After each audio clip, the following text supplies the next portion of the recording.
Gjithmonë pjesa më e madhe e njerëzimit gabojnë kur mendojnë se një ditë çdo gjë do përfundojë.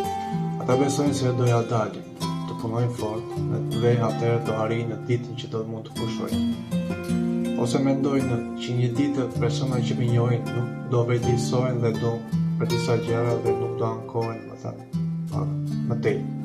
Ose edhe arsyeja vetme pse po I bëj gjëra tani është që një ditë do të mund të realizoj ato çka duhet të bëj vërtet me jetën time. Gabimi i mentalitetit njerëzor është se herët e vonë gjërat do ndryshojnë në mënyrë rrënjësore. Por kjo nuk ndodh. Sa kohë jeta vazhdon, sfida të tjera do dalin dhe çdo gjë vështirësohet më pas. Një sfidë kreative është që të jetojmë jetën tani.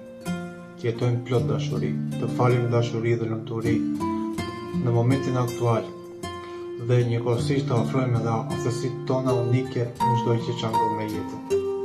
Ditët do ikin një nga një dhe jeta një ditë do mbarojë. Kështu që falni dashuri, lumturi dhe çdo të mirë të mushme që jeni ju si person. Kryesoni jetën tuaj me gjithë të mirat e saj.